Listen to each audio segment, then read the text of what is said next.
सिया राम, जय सीताराम। फ्रेंड, मेरी चैनल पे आप सबका स्वागत है। नमस्कार। आज मैं दूसरा भाग लेकर आई हूँ फ्रेंड। मंत्रीगणों तथा सेवकों ने महाराज की आज्ञा अनुसार श्याम कर्ण घोड़ा चतुरंगिनी सेना के साथ छुड़वा दिया। महाराज दशरथ ने देश देशांतर के मनस्वी,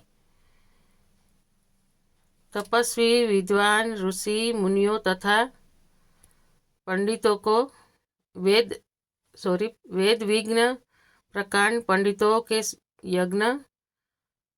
यज्ञ संपन्न करने के लिए बुलवा भेज दिया। निश्चित समय आने पर समस्त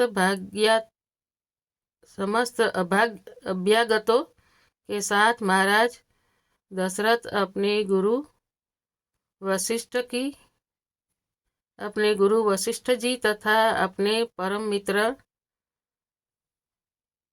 परम मित्र अंग देश के अधिपति लोभपाद के जामाता रुंग ऋषि को लेकर यज्ञ मंडप में पधारे। इस प्रकार महान यज्ञ का विधिवत शुभारंभ किया गया। संपूर्ण वातावरण वेदों की ऋचाओं के उच्च स्वर में पाठ से गूंजने तथा समिधा की सुगंध से महकने लगा।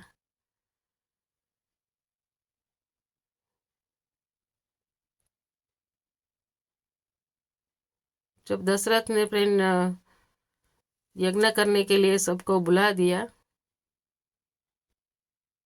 समस्त पंडितों, ब्राह्मणों, ऋषियों आदि को यथोचित धन धान्य, गो आदि भेंट करके सादर विदा करने के साथ सबको गिफ्ट दिया फ्रेंड, सबको दान दिया। सादर विदा करने के साथ यज्ञ की समाप्ति हुई। राजा दशरथ ने यज्ञ के प्रसाद चरा को अपने महल में ले जाकर अपनी तीनों रानियों में वितरित कर दिया।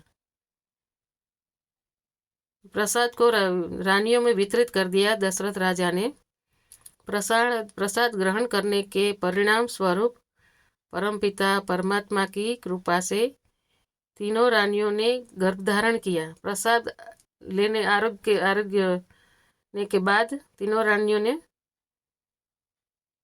गर्भधारण किया। जब चैत्र मास के शुक्ल पक्ष की 9वीं तिथि को पुनर्वस नक्षत्र में सूर्य, मंगल, शनि, बृहस्पति तथा शुक्र अपने अपने उच्च स्थानों में विराजमान थे। कर्क लगन का उदय होते ही महाराज दशरथ की बड़ी रानी कौशल्या के गर्भ से एक शिशु का जन्म हुआ, जो राम भगवान थे। जय सिया राम। जो कि श्याम वर्ण, अत्यंत तेजोमय, परम कांतिवान तथा अद्भुत सौंदर्यशाली था। उस शिशु को देखने वाले ठगे से रह जाते थे, क्योंकि राम भगवान पधारे थे, खुद राम जी आए थे। इसके पश्चात शुभ नक्षत्रों और शुभ घड़ी में महारानी कैकेयी के एक तथा तीसरी रानी सुमित्रा के दो तेजस्वी पुत्रों का जन्म हुआ। श्री राम के साथ तीनों भाई भी आए। राम का जो जन्म होता है तो पूरे विश्व में सुखमय सुंदर वातावरण हो जाता है। संपूर्ण राज्य में आनंद मनाया जाने लगा। महाराज के 4 पुत्रों के जन्म के उल्लास में गंधर्व गान करने लगे और अप्सराएं नृत्य करने लगी। देवता अपने विमानों में बैठकर पुष्प वर्षा करने लगे। महाराज ने उन्मुक्त हस्त से राजद्वार पर आए हुए भाट चारण तथा आशीर्वाद देने वाले ब्राह्मणों और याचकों को दान दक्षिणा दी। पुरस्कार में प्रजाजनों को धन धान्य तथा दरबारियों को रत्न आभूषण तथा उपाधियां प्रदान किया गया। चारों पुत्रों का नामकरण अब राम लक्ष्मण भरत चारों भाइयों का नामकरण करना बाकी है। संस्कार महर्षि वशिष्ठ के द्वारा कराया गया तथा उनके नाम रामचंद्र, भरत, लक्ष्मण और शत्रुघ्न रखे गए। आयु बढ़ने के साथ ही साथ रामचंद्र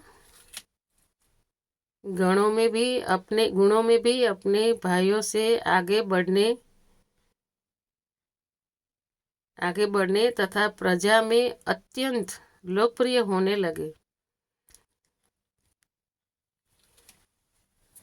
उनमें अत्यंत विलक्षण प्रतिभा थी, जिसके परिणाम स्वरूप अल्पकाल में ही वे समस्त विषयों में पारंगत हो गए। उन्हें सभी प्रकार के अस्त्र शस्त्रों को चलाने तथा हाथी घोड़े एवं सभी प्रकार के वाहनों की सवारी में उन्हें असाधारण निपुणता प्राप्त हो गई। वे निरंतर माता पिता और गुरुजनों की